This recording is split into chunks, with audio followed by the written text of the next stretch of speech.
in 2006, I was sitting in my office, and the FBI walks in the front door.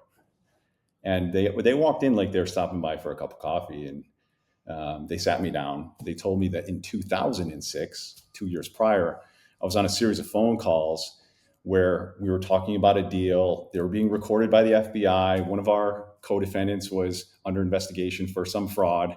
Oh, And wow. ultimately, they said that I was going to be charged with conspiracy to commit securities fraud.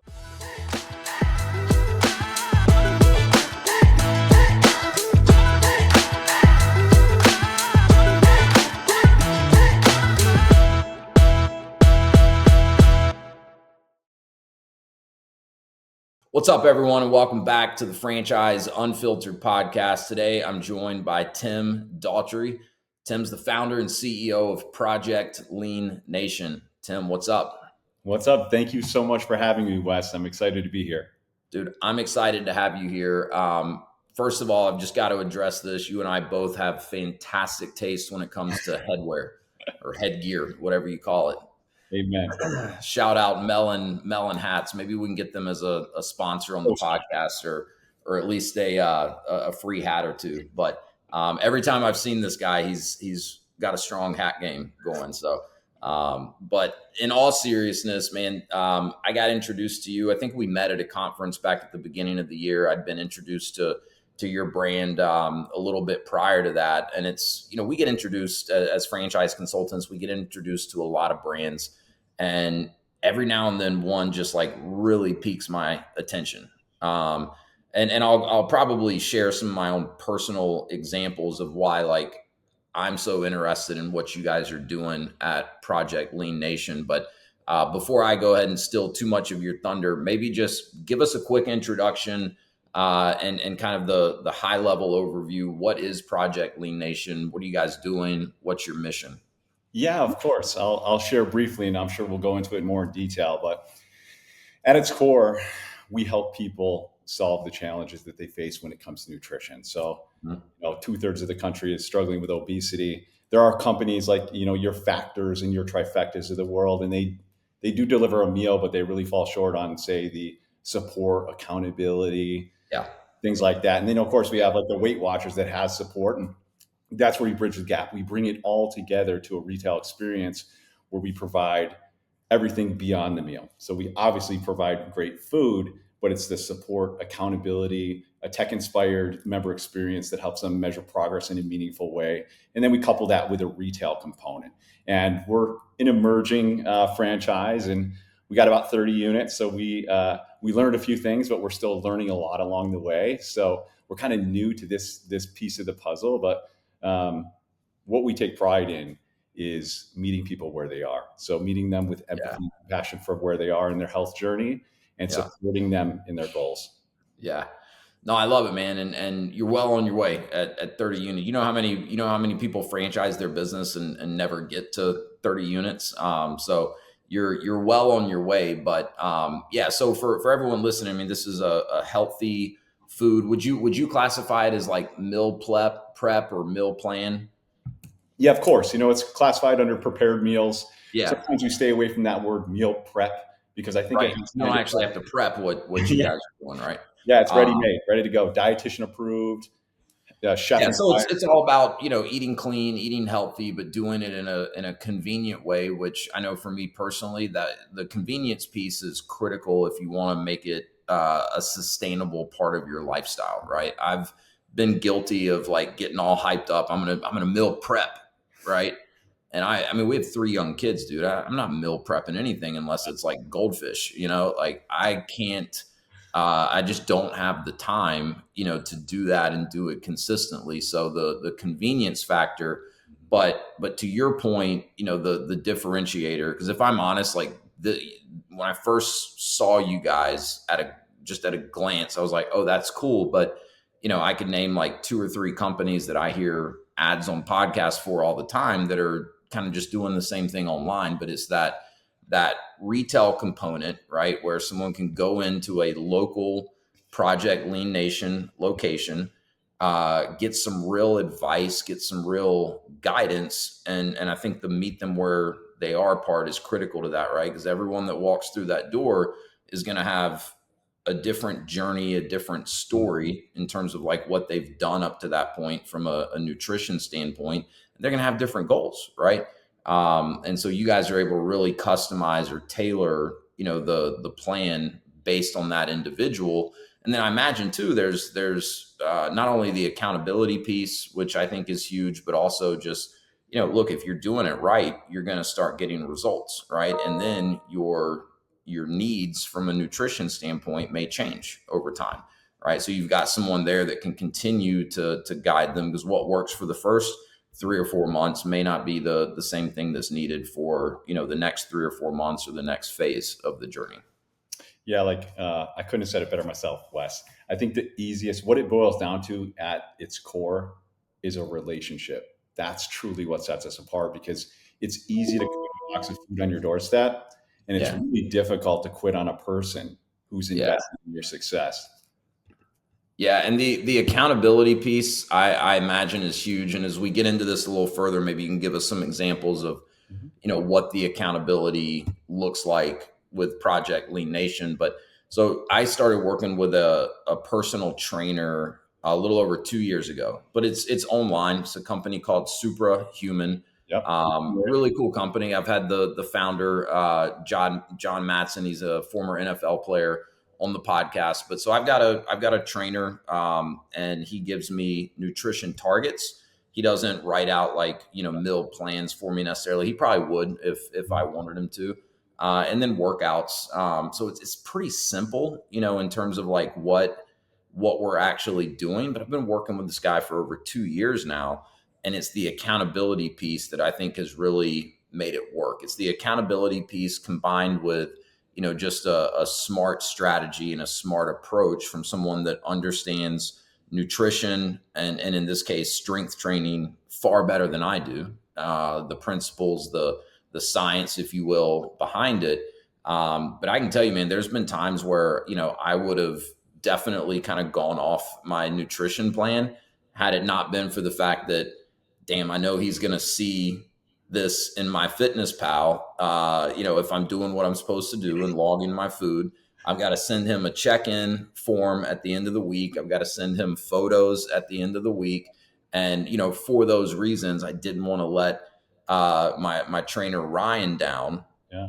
that I stayed the course, and so I imagine that's a big part of why you guys are able to make such a big difference in your clients' lives as well. Yeah, for sure. Like, accountability is a gift. Yeah. And within our business, we say that, hey, your results are our responsibility. So we invest in that piece of it. And like, the result of that is impact on the client and results they're looking for. And then from the economic side, that relationship drives our lifetime value of our clients like 3x over a direct to consumer.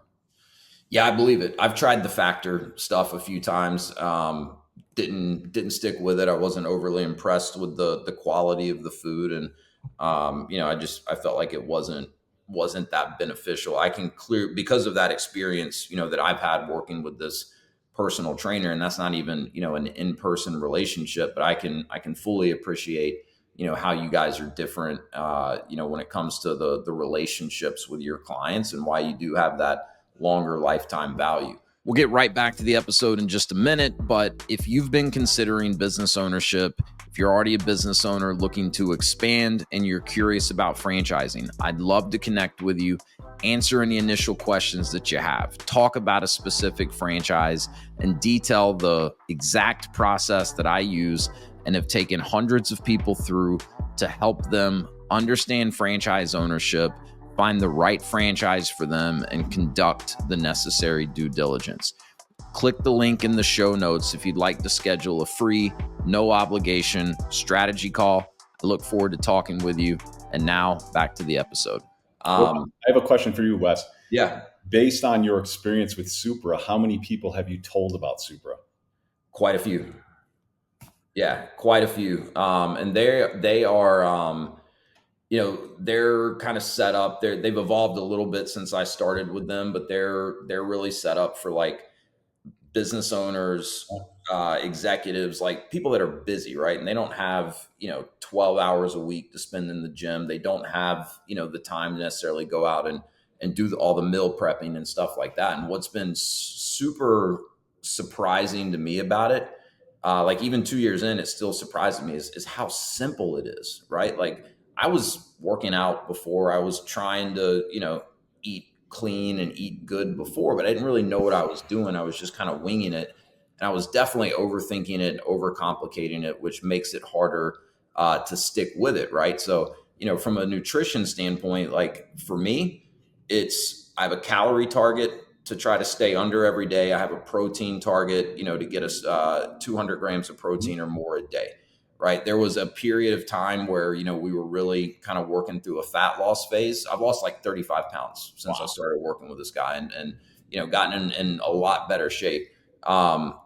So there was a period of time where we were looking at fat and carbs and stuff too, but the vast majority of the time I've been working with him, it's been those two things, Mhm. right? And it's not been this like super limiting, super restrictive, like arduous thing where I'm suffering, just to stay with it. Like, especially now that I've kind of gotten through the fat loss phase, it's more just we track what we eat, right? And we look at those two targets, calories and protein.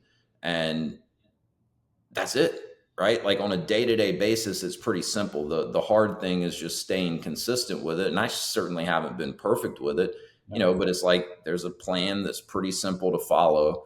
And so you just get right back on the plan the next day, even if you fall off a little bit the day before. So it's been cool, and it's working because it is fairly simple, and that makes it, sustainable. Yeah, everything you shared is the same method we use. So for one, we feel if we do right by people, they will refer us people, right? So referrals are our biggest single channel worth of client acquisition. And then on the simplification side, we have a consultation process that walks them, kind of meet them where they are in that sense of nutritional knowledge.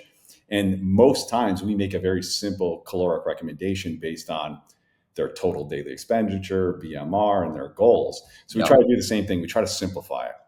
Yeah. So are you familiar with Supra? Have you come I across am. them? Yeah. Yeah. Okay. I can get you introduced to John if Yeah. you'd like. You guys could probably collaborate. Yeah. Maybe some there. Yeah. Yeah. Yeah. Okay. Yeah. Great company in my experience. But yeah, I think the other thing that worked well for me, and then we'll get off of my experience because I don't want to bore everyone to death. But we kind of eased into it, right? It wasn't this like shocking thing where it's like, okay, you're going to 1,500 calories a day right out of the gate, right? We kind of eased into it to get me accustomed to tracking my food, weighing my food. And now I'm at the point where I hope my trainer doesn't listen to this. I don't weigh like most of Yeah. my food. I just kind of have a sense, right? And it results in just more conscious decisions about what I'm eating, right? Because if you're trying to get 200 grams of protein a day and you've got say 2,300 calories to get that done with, that's not too difficult, right? But there were points in time where I was at like 1,500 calories a day and still getting 200 grams of Yeah. protein. Like you can't screw around and eat something that's 300 calories with no protein and still be able to hit those targets. So it's just resulted in like I think a lot more about what I'm gonna eat, kind of plan ahead a little bit, but in a lifestyle friendly way. Like it hasn't really impacted my lifestyle in a negative way at all. I got one more question before we move on. And in our world, we call this addition by subtraction. So you shared that you lost 35 pounds. And typically, the number of pounds is like the least interesting part of the story. So, what were the changes in your life that came as a result of you releasing that weight?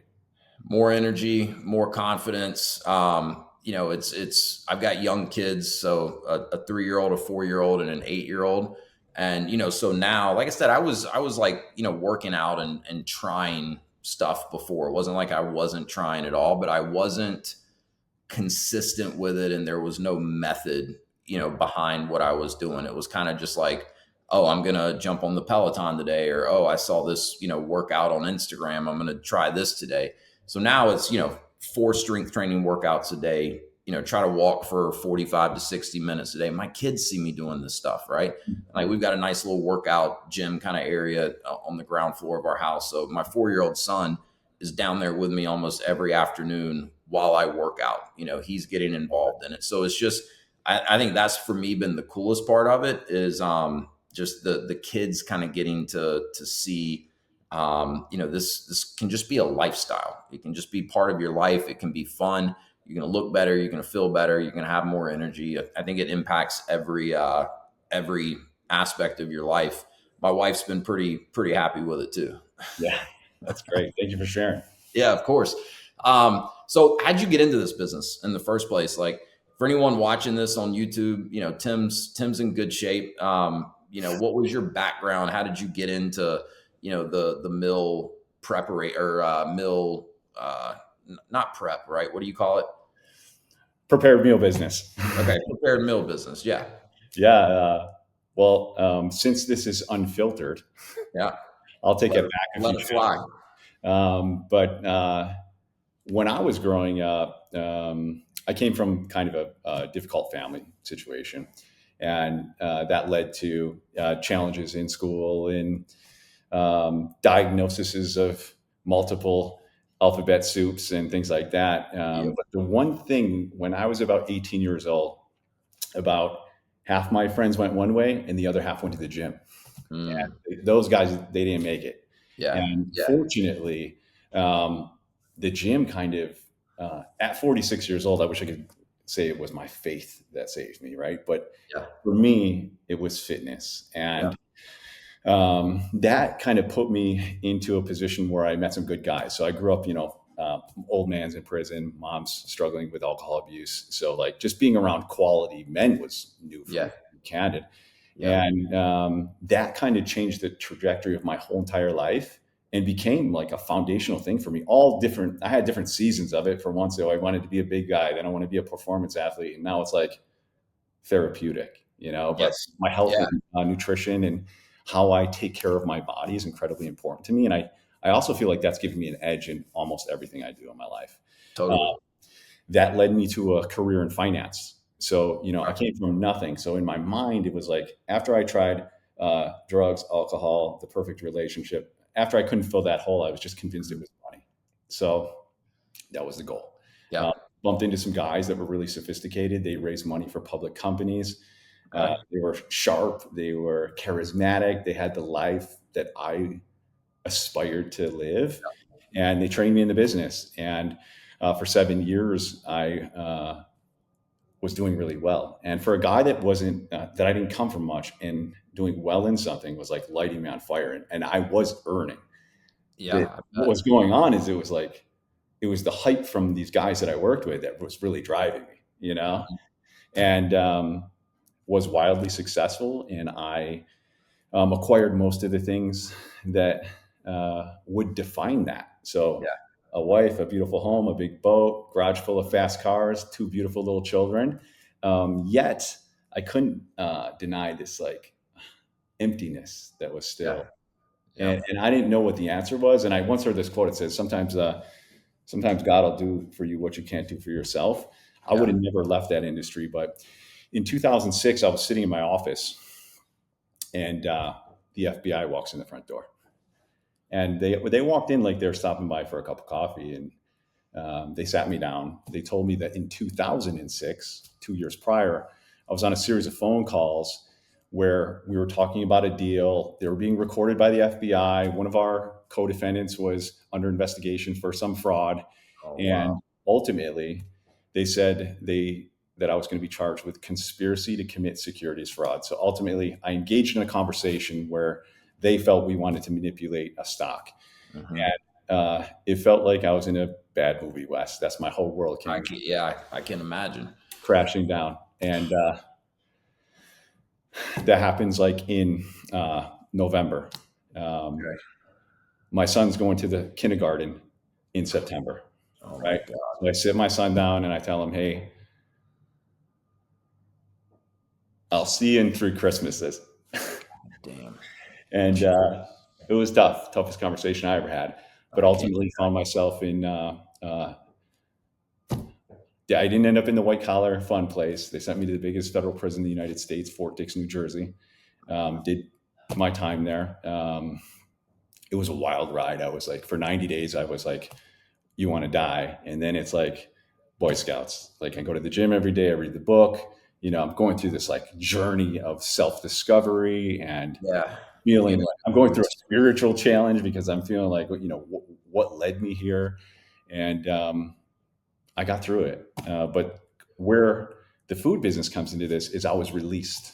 And Wes, I thought that like I did my time and everything was behind me, but I was like, I hope we're not going too long. I no, was man, you're good. I was consumed by this shame that I just didn't know was going to be the reality when I came home. Couldn't look somebody in the eye. The more I tried to fight it, it felt like it just got worse, like a boa constrictor around me. And I was like just humbled in a way um, that I never been humbled before. And it did something. It did open a door for me because what I realized is that I just needed to be of service to somebody. Mm. And at this point, I couldn't get in. I wasn't employed. I couldn't do anything. All I was doing was working out. One of my friends asked me to train him. That turned into me opening up this little like boutique gym style business. Okay. And one of my friends at the business saw me eating my little meal. I made the same meals for myself since I was 25 years old. Okay. Chicken and yams. It was like Chicken and yams. Okay. Not the standard chicken and rice. Chicken and no, yams. I was on the chicken and yams. And what was funny about that is like looking back, I thought I did it for I want to be big or I want to perform well, but really it was like I think it was like a control thing. I liked that I could control something small in my life. And Mhm. one person asked me to make their meals for them, and it's important that I tell you that even as humbled as I was in that moment when they asked me, I was still struggling with something because I felt like I was above it for a minute. But I did make their meals, and um, I don't do anything small. So like 2 weeks later, I'm making 200 meals in the house. Then it's 400. Then it's 1,000. You're You like, started doing it out of your house. yeah, breaking every law in the health department. I had this old Audi station wagon, and what I would do is I would cook like 1,000 meals on Saturday. I would go to church with my kids, leave there, go to Home Depot, buy these boxes, box up all the food. I bought every freezer off Craigslist, filled my garage, and Hell what I yeah. would do is I would put the food in the car and drive it to someone's house, and something unique happened. So I realized in that moment, this is the moment I found out I was onto something. It wasn't the food because I'm not a very good cook. It was Yeah. Yeah. me showing up for somebody. It was like beyond the meal experience. So I bang on the door. They'd see me. I'm at the time ultra fit and just exuding health. And Yeah. what happened was is I was showing up for them in a unique way, and it was the very first time in my life I ever felt any purpose or meaning or valuable to somebody, if you can believe that. And that in that through that process, I started to realize that like if I could find a way to chip away at that shame through service of others, that maybe there's something on the other side of that. And it took a long time, but at one point I was able to put down kind of my past and pick up this project that has kind of paved my future. And for me, it's not just a business; it's like a redemption type project. Yeah, man. I mean, it kind of makes sense, from my perspective. And thank you for being open and vulnerable and sharing. I think it it certainly I don't know, it makes sense, that this, because I've gotten to know you just a little bit, right? But I mean, I can tell when you're talking about this business, it's not just a business to you, right? Like this is something you're living it, you're breathing it, like you're on a freaking mission, and it's not just to make money, right?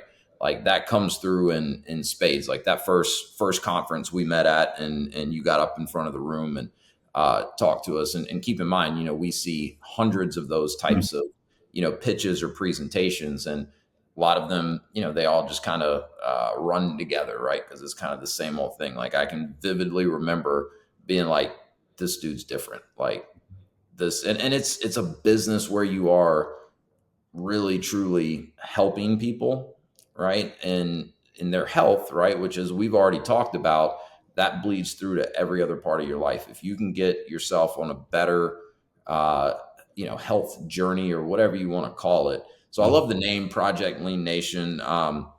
I don't know if you've ever come across this 5 minute journal. So I do this every morning, but they've got a little quote. And the one from yesterday says, I've always had this theory that if you help enough people get what they want, you'll always get Mhm. what you want. Yeah. I thought of that as you were kind of telling the story. And I think, man, we all, go through at least some version of that, you know, trying to find happiness, right? And thinking that money is the key and the material things. And it's like, it's kind of trite. Like we've all heard like, hey, money won't buy you happiness. Like we all hear that, but I Yeah. think you have to kind of go down that path yourself, Mhm.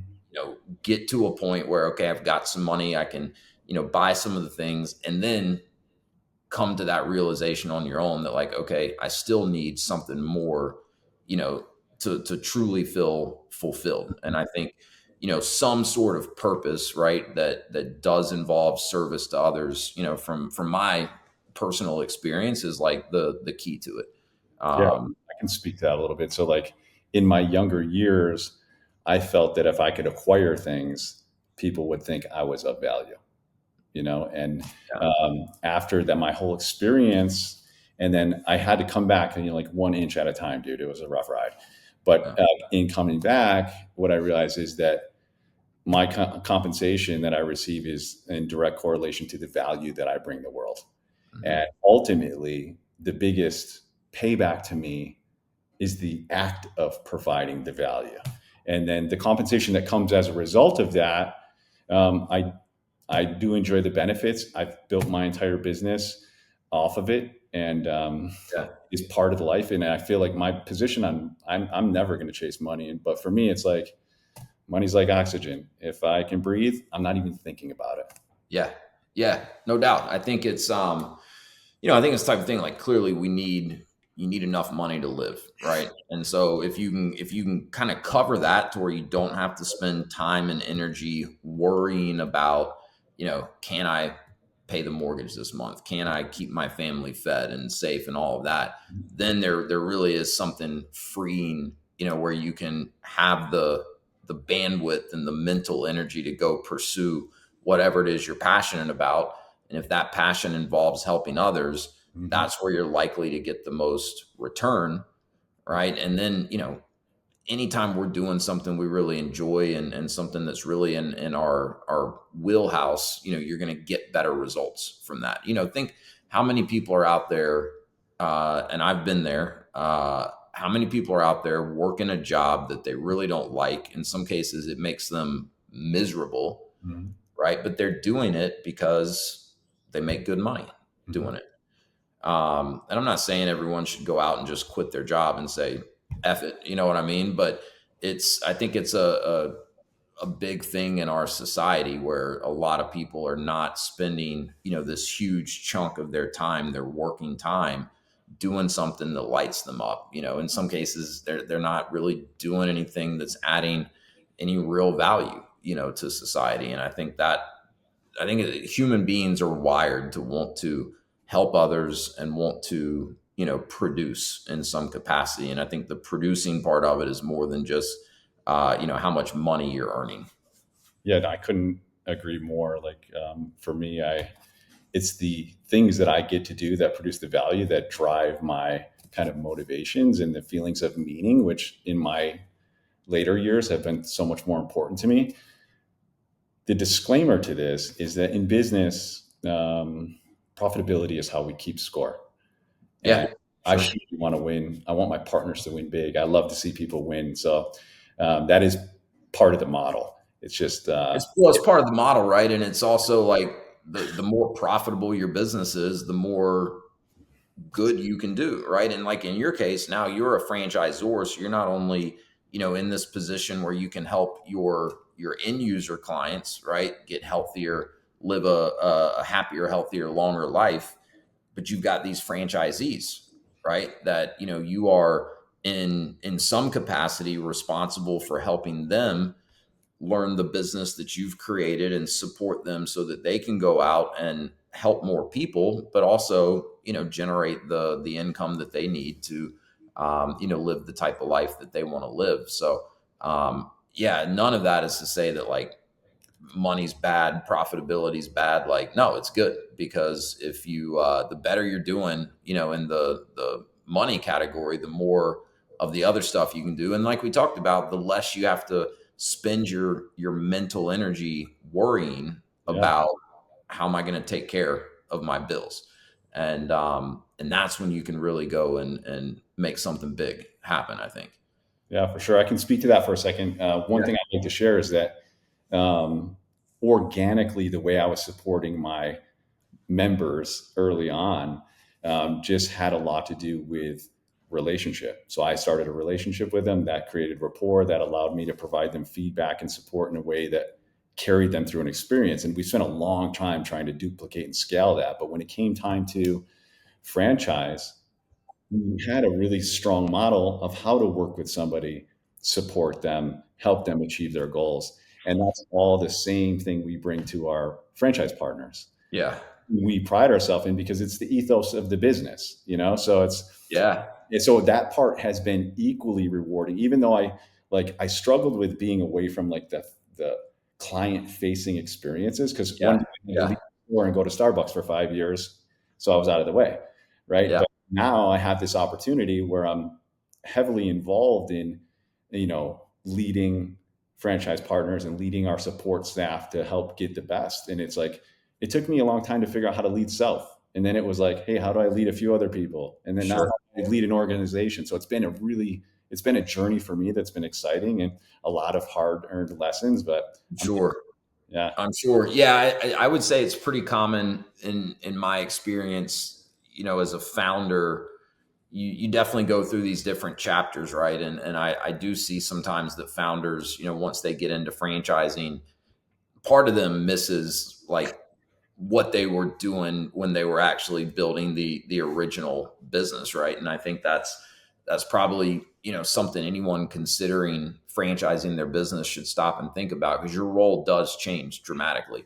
It makes perfect sense to me that you now kind of get the same gratification out of pouring into your franchise partners and teaching them and essentially showing up for them the way you were getting that gratitude and still do from your end user clients. It's very similar, right? It's just one's, hey, here's the formula to go build a successful business. The other's, hey, here's the formula to eat better and hit some of your health goals. I'm and curious about in many ways, the fundamentals are exactly the same. yeah, yeah, yeah. Prescriptive approach. It takes support. It takes accountability. So it's very Yeah, there's a system, there's transferable. a process. If you Yeah. follow it, the results will come. But you as if you're a nutrition expert, you can't do the work for your client, right? You can't do the eating and drinking for them like that. They are the only one that can do that. It's the exact same thing in franchising.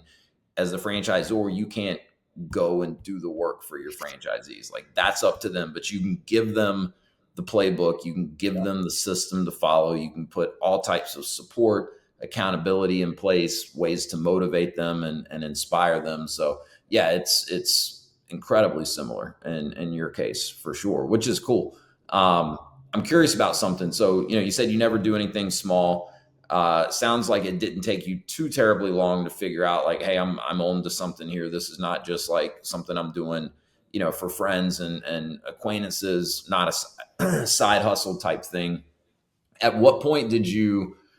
At what point did the idea to franchise the business come about? And did you ever consider other ways of scaling this, like going more of the online route, or did you understand early on that relationship component of it was so important, and the only way to replicate that and scale was through having local ownership in the different markets? Does that question make Yeah, sense?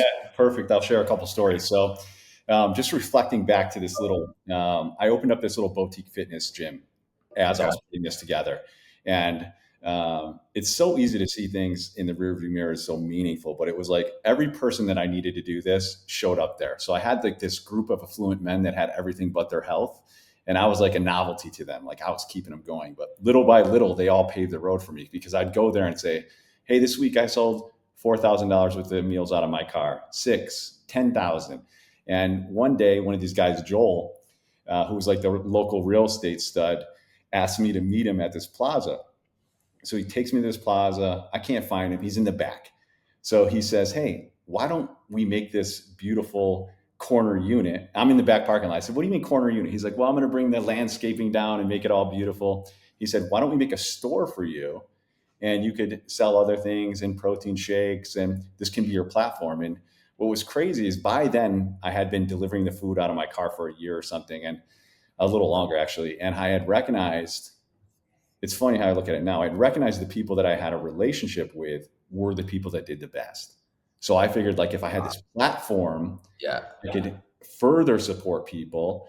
And I figured, I'm like the local gym guy. All my friends are going to come buy a protein shake and maybe I can pay the rent. But the real thing was Joel believed. So when I was like, the fact that Joel was believing, I was like, wow, I might be onto something. So that was like phase one. So we get the store open, we trip over ourselves a million times. Um, Ultimately, some guy sees us on, so this is 2015. So social media is popping off.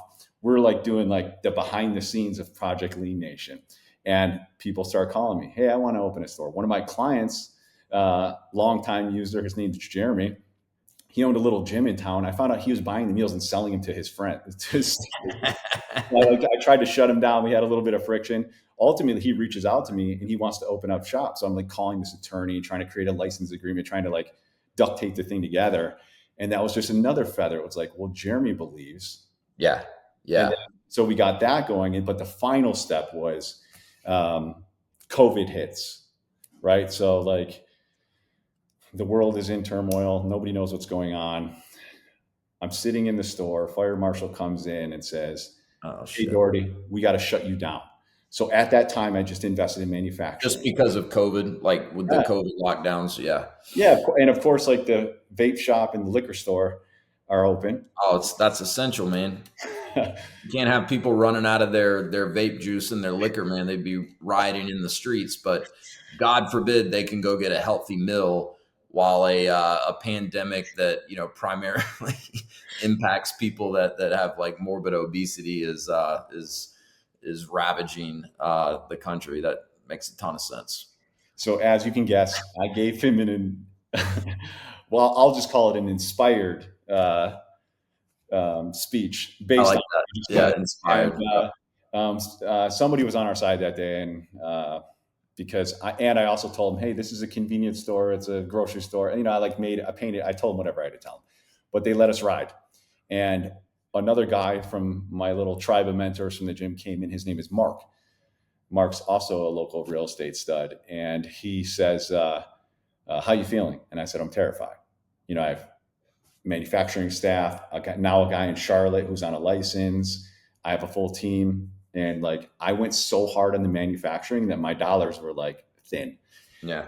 So he said, "Well, I think right now is when you go all in on the franchise, legitimize the technology." And I'm like, I was like, just had a pit in my gut. And he said something to me, and he could have been BSing me, but he says, "Hey, if this whole thing blows up in your face, I'll help support your next endeavor." And it was like just enough for me to unleash every resource I had on. Isn't that the best feeling in the world when like maybe you're not even 100% Yeah. there in your belief, but you got people around you whose opinion you value, and they believe in you enough. Like that's the motivation that I think everyone needs if they really want to go and do something big. You got to have good people around you that are willing to push you out of your comfort zone and believe in you, and not think you're crazy for whatever the idea is. In your case, Project Lean Nation. Yeah, for me, it was like, in Wes, at every step of this that's happened, there's been someone that comes along and like, even sometimes when I don't believe in myself, I never have to look too far to find somebody. And like, for those people in particular, like I would stop at nothing to prove Yeah. them right. Yeah. Yeah, exactly. Exactly. I think it's least this is the case for me, right? Like I'm pretty internally driven, right? I don't want to let myself down, but yeah, you've got that person that like believes in you no matter what, maybe believes in you more than you believe in yourself at the time. Hell yeah, I'm not letting them down no matter what. Like I'll probably push harder and do more to make sure I don't let them down than I would if it were just myself that I would be letting down. Yeah, and Uh, it's been such a valuable lesson to me too, because now at this stage of my life, I try to be that person for as many people as I can run into. yeah, you get to pay it forward, which is really cool.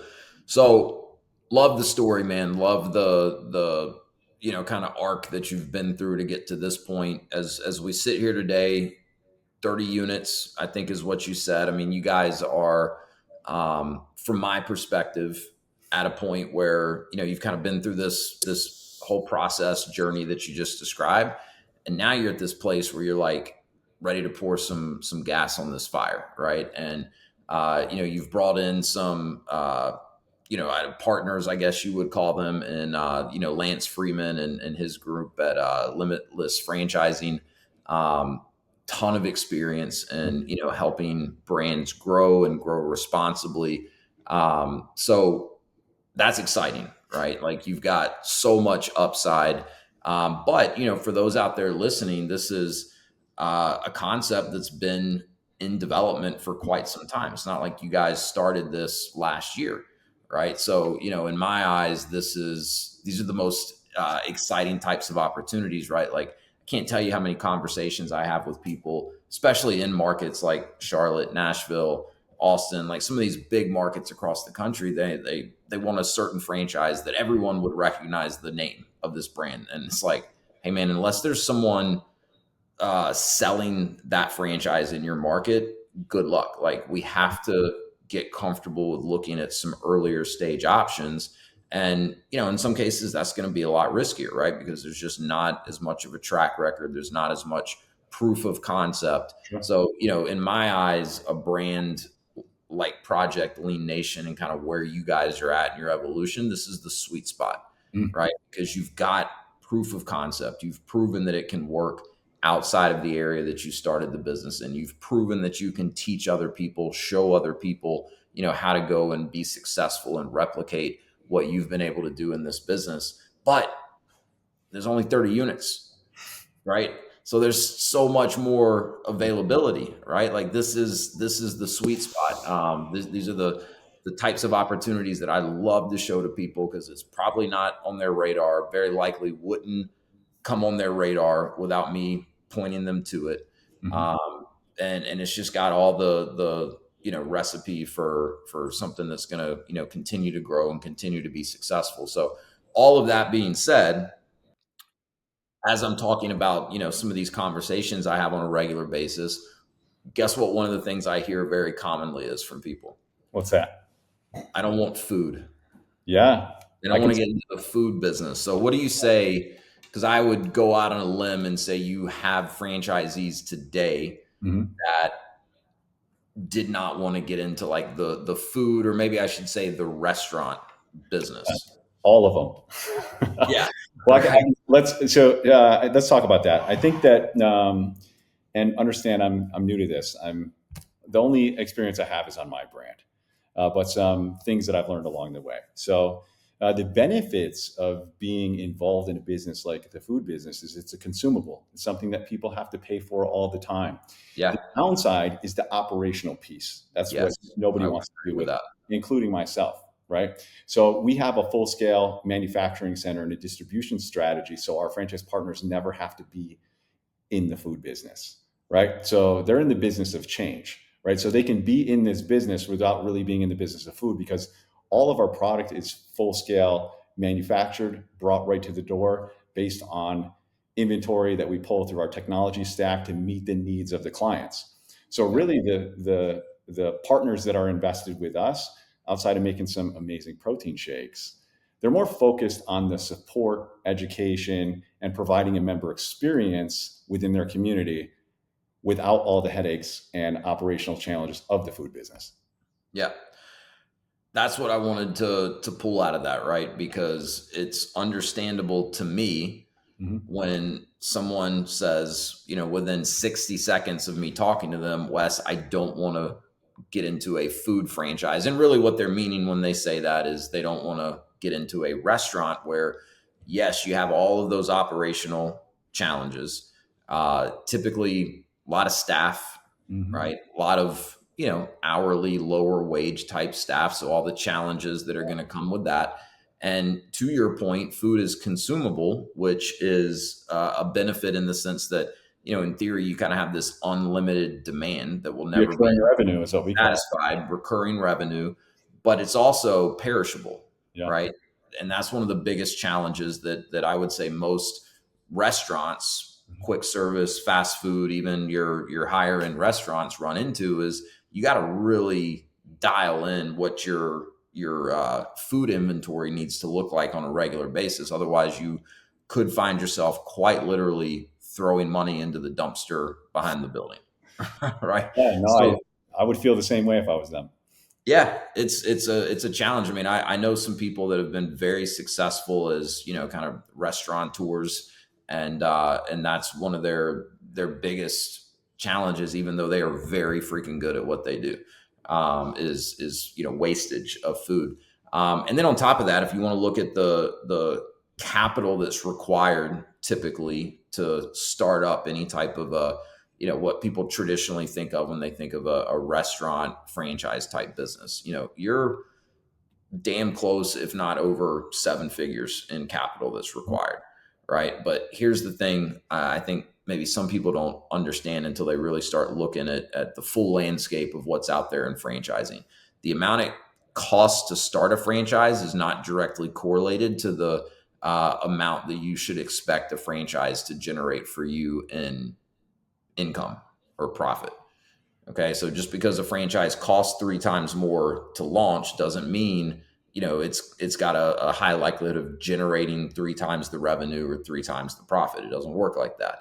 So, you've got with most restaurants, pretty big footprint in terms of square footage, kitchen, hoods, venting systems, everything that comes with that. You guys don't have any of that. How big is your average location square foot wise? Yeah, I want to speak to a bunch of the things that you mentioned. So, for one, I think the biggest thing that could differentiate us from somebody with those concerns is our labor pool, right? So, like, Yeah. we're not employing the typical QSR hourly kind of person. Like, the people who work with us are attracted to what we do, and we usually get a very high quality candidate because they're interested in health, they're interested in supporting people. So, for one, it's the people that they work with. Yeah. For two, the centralized manufacturing controls all of our costs because the whole system is benefiting from the volume of our production, and it creates a very consistent product. So we have a competitor in the market that has a kitchen in every store. So that is risk of, gaps. That competitor may or may not have actually started where I live. So Yeah, pretty familiar with them. yeah. Like, so that's a challenge.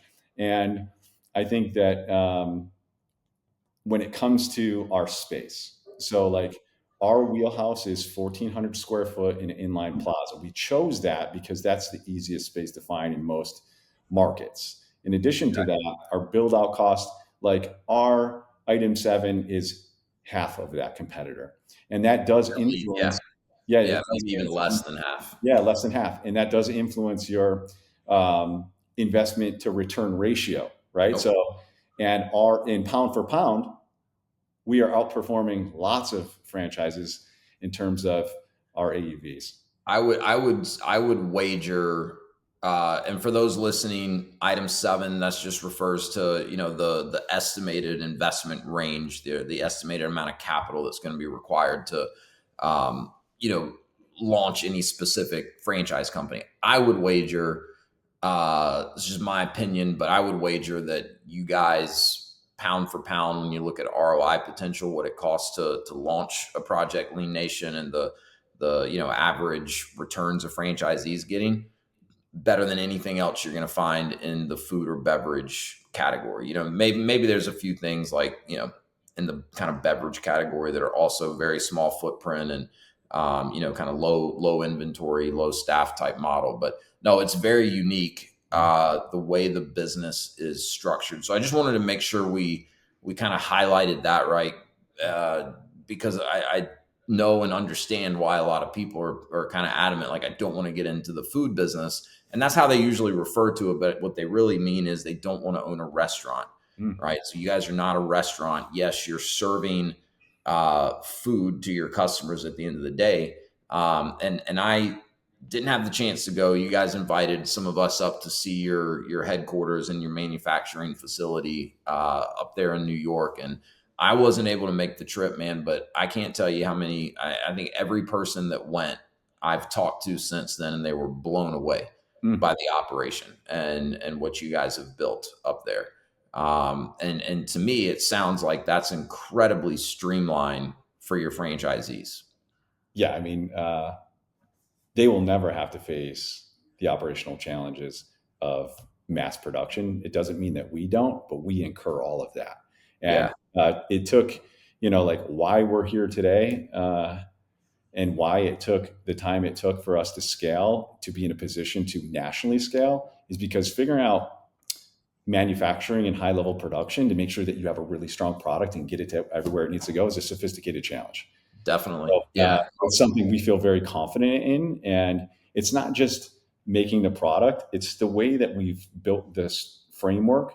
So we're in support of the franchise partner so that we handle the logistics, the communications, like all the things associated with what you would consider like a client services type thing. We're heavily invested in the support of our system. well, and that's huge, right? And that's where you're going to be able to continue to add value to your franchisees forever, Mhm. right? It's something I really try to stress to people. This, not all franchises are created equally. There's a lot of shit franchises out there that nobody should invest in, right? And then there's franchises that they add a ton of short-term value, right? They're really good at training, they're good at onboarding, they're getting people good at getting people launched and ramped up quickly. But whether it's the nature of the business that they're in, or just how they're kind of structured and where they're focusing most of their support effort as a franchisor, they're not great at like long-term value add to their franchisees. Meaning, you may find yourself 4, 5, 6, 7 years in as a franchisee. At that point, you don't really need your franchisor to like teach you the business or train you. Like, you probably have that stuff figured out pretty well. And if it's a type of business where, and this doesn't apply to you guys, but there's some businesses where brand recognition is not as big of a deal, Yeah. right? And so if you don't have that piece of it, you know, you may be pretty bitter as a franchisee as you're continuing to pay your royalties and all of these other things, right? My wife and I own a franchise, totally different business than yours, but there's a very heavy manufacturing component, and they manufacture a high-end custom home improvement product, Mhm. right? We're 7 years in as franchisees. Guess what? I don't have one issue with Mm. the royalty checks that I'm writing to that franchisor, because the biggest thing they can do at this point to support us is continue to manufacture a high quality product, get it to me as quickly and cheaply as possible, Yeah. while keeping it all in one piece, and do the best they can to drive our costs down. And as the system continues to grow, they're able to leverage that to drive our costs down. So I like franchisors that have that manufacturing component to it, because if they do really, really well on that, they're going to be able to keep adding value to their franchisees as long as that franchisee is a part of the system. And that's just not the case with every franchise out there. Yeah, I can't speak for anyone else outside of ourselves, but we're also very like the ethos of this business is people first, Mhm. right? So we want to remain connected to those who are representing us in the market and making sure that, because this is an evolving system. So it's not something that's been around for 20 years. So innovation is important to us. How we innovate, how we train, support, and grow. So we're pretty connected to our partners, and even the guys that really got it figured out and don't need our help, we do like to connect and touch. And Yeah, of course, of course. And that's the way it should be. And I imagine that you've gotten some great ideas and feedback from your franchisees along the way too. Speaking of innovation, there's definitely at least one other topic I want to touch on with you. How are you on time though? Because I know we're yeah, coming up good. on. You, No, you, good. you got a little bit longer? Okay. Good to go. We'll get right back to the episode, but I wanted to quickly share a free resource with you. If you're curious about franchise ownership and want to learn more about how countless people, including myself, have leveraged franchising as a way to create more freedom for themselves and to take control of their livelihood, I've put together an ebook. It's called Franchise Wealth Creation, and it's the perfect starting point for anyone that's just curious to learn more about this whole franchise thing and how I've helped hundreds of other people navigate all the steps involved in understanding and researching franchising. So click the link in the show notes, fill out a short form. I'll send you the ebook. I think it's a great starting point if you're curious at all about learning more about franchising. All right, let's get back to the episode. Technology, that's something that I know has been a big focus for you guys, making this business very tech friendly, user friendly for your clients, but it also sounds like you're doing a lot of cool things kind of on the back end of the business too, streamline operations for franchisees. Tell me a little bit more about what you guys are doing with technology, and maybe start on the customer facing side of it. Yeah, for sure. Well, I'll start on the backside, and I'll tell you Okay. why. All right. So, for one, technology has always been an interest of mine, and it took me a million years to find the right guy. But ultimately, when a relationship led me to a very talented young man who could kind of understand our use case. And prior to that, I was like trying to like duct tape together the Salesforce, or we use something called Zoho to kind of Uh-huh. like manage our business. And ultimately, a big decision needed to be made when it came time for us to heavily invest in technology. And it's like, do we build the technology to scale the business, or do we remain focused on the client experience? As important as it is, and we had that covered, we made a major investment in the scalability of the business. At the same time, I invited a franchise partner into the system who was like number three in a fitness franchise that now has like 500 units. Okay. And she spent some time with me. And the way I remember it is she was giving me the roadmap. The way she would probably remember it is she was venting about the multiple logins and all this stuff, you know? So Right. she, You're like, man, she's being so generous with her time, teaching me all yeah, this. She's like, I just yeah. gave that guy an inspiring speech.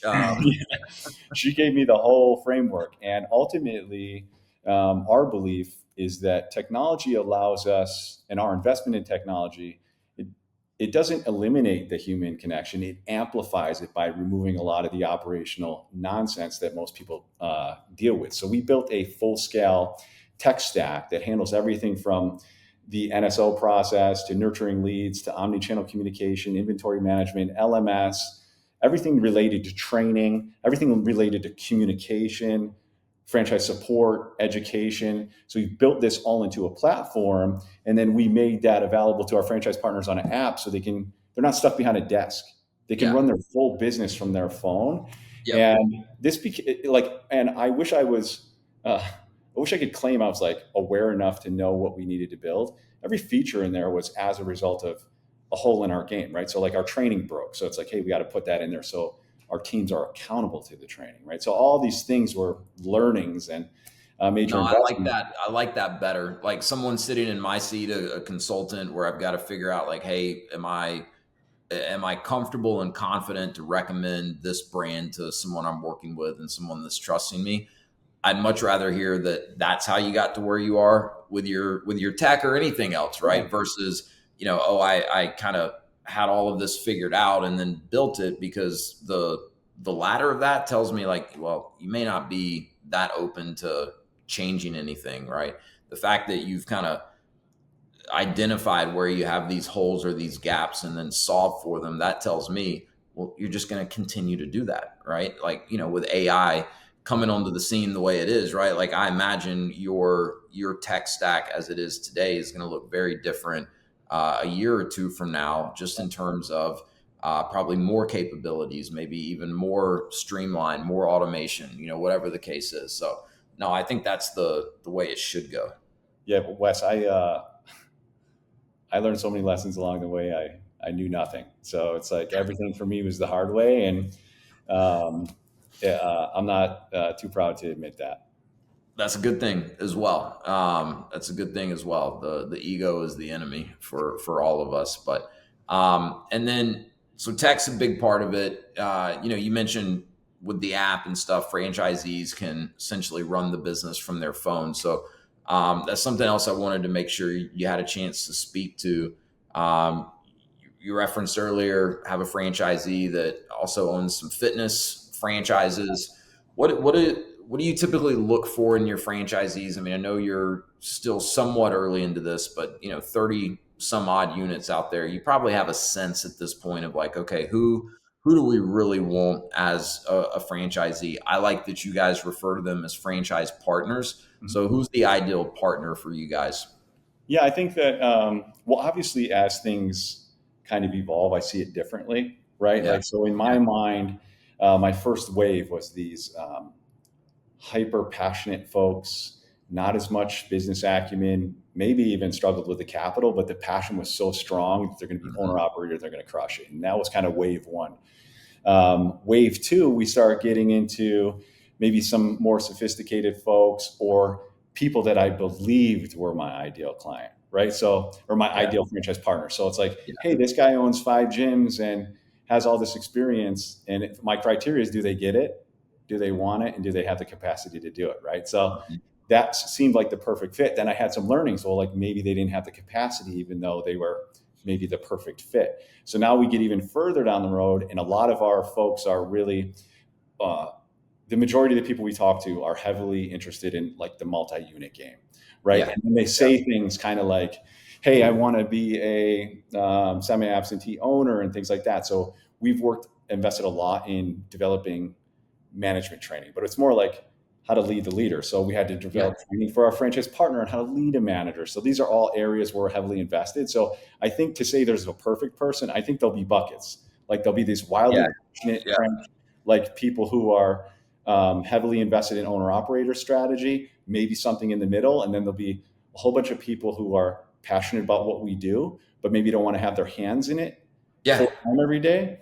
So I think the main thing, right? So we utilize our core values, and this is how we hire, fire, recognize, reward, and partner.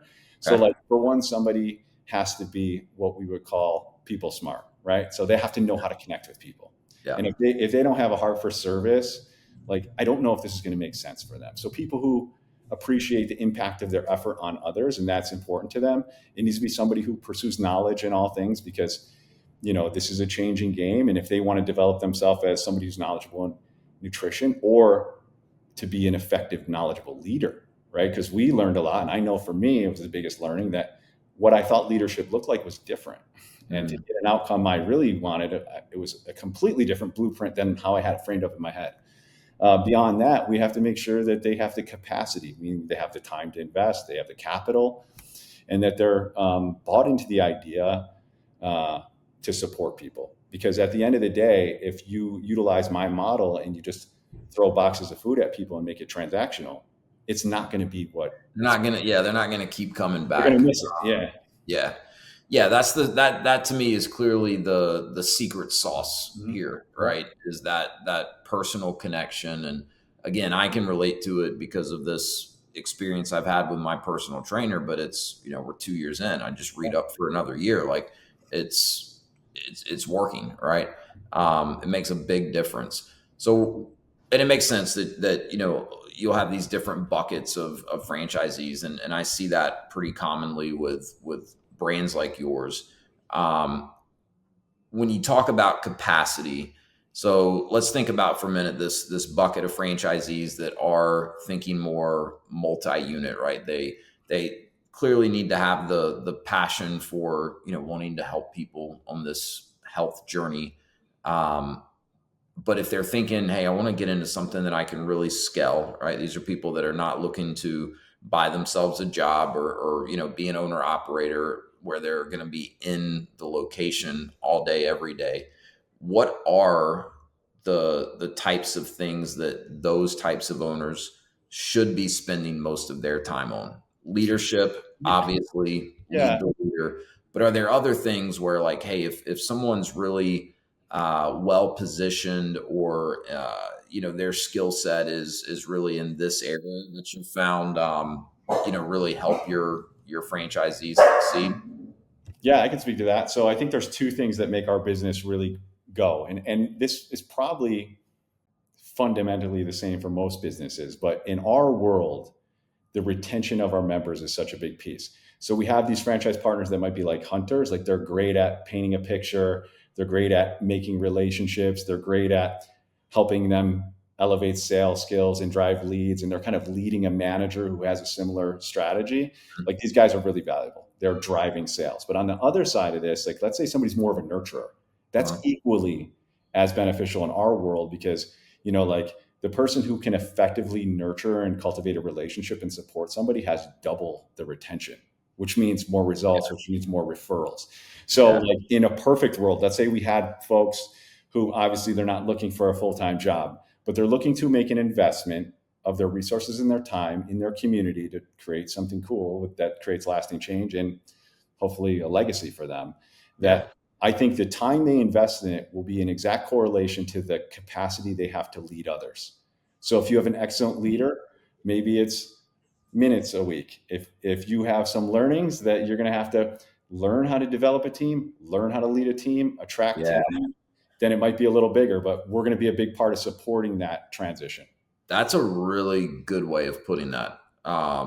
That the amount of time they put in is directly correlated to their ability as a leader. Because you get these questions all the time, right? Like how many hours a week, and it's like, well, it's not even really that good of a question because like in a business, like no 2 weeks are necessarily going to be exactly the same. Depending on what's going on in the business, you may need to put in double the amount of time this week as you did last week, just because of circumstances. Yeah. And so much of it really does come down to the skill set and the leadership ability of the individual franchise owner. So yeah, I hate kind of getting those types of answers where people are looking for these nice, neat little boxes, right? Oh, it's 10 to Yeah. 15 hours a week, or it's, 20 to 30 hours a week. It's like, it depends. And it depends on a lot of things, but probably the biggest thing it does depend on is the leadership ability of the franchisee. And then to your point, there's a lot that, you guys can do as the franchisor to support those owners that,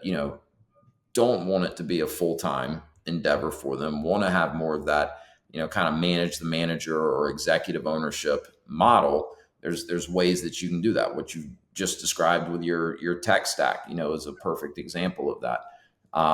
So that's cool.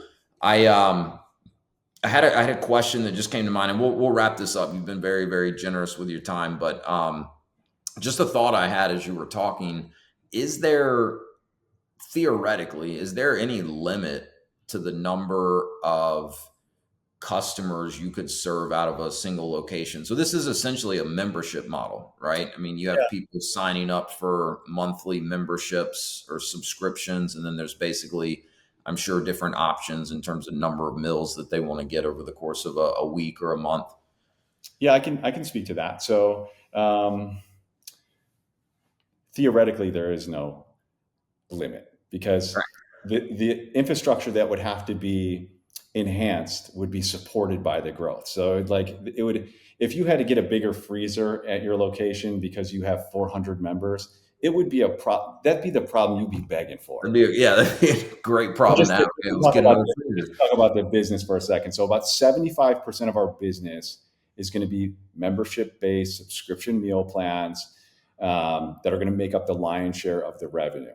Then we Okay. have a retail component where they can come in and grab meals, grab and go meals, shakes, Yeah. apparel, and supplements. And that's like 25% of the revenue. That's our defensible moat, so to speak. Yeah. Right. And these things feed each other. So Yeah. like the more subscription, the more retail, because when you come in to grab your product, you might grab a shake. I And grab a shake every time I came in to get my meals. There's no yeah, doubt about it. yeah, it's just part of it. And, like, I can speak to the unit I owned. Like, if you get to like 300 members and you're doing a fair amount of retail, you're doing like a couple $1 million in revenue. So it's like you're doing all right. And like Well, I mean, so they could let's research the FDD, but we have a really strong EBITDA.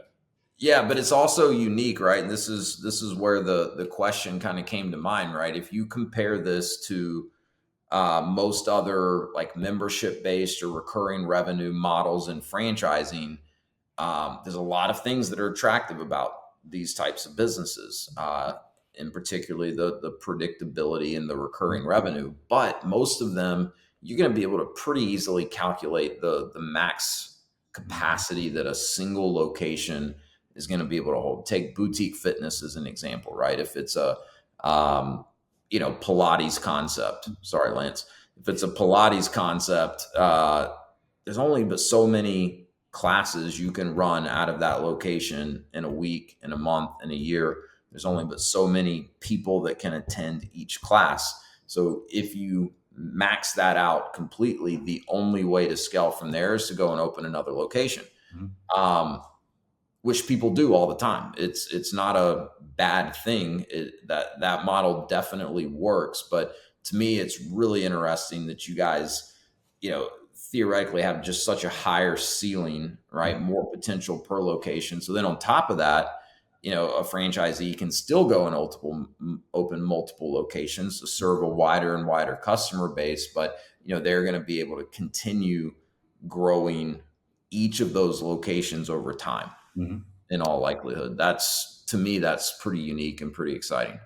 Yeah, I mean, like to speak to that, it's like the gym world, like or Pilates, right, or the CrossFit world. They have like an operational KPI associated with square feet because they have to train so many people, and the same thing. We just don't face that same kind of thing. Like, right? Yeah, putting 200 boxes of food or 400 in the freezer to serve our people, and they're coming in. They're not coming in at the same time, and we have a very efficient way to schedule follow-up, consultations and things like that. So right.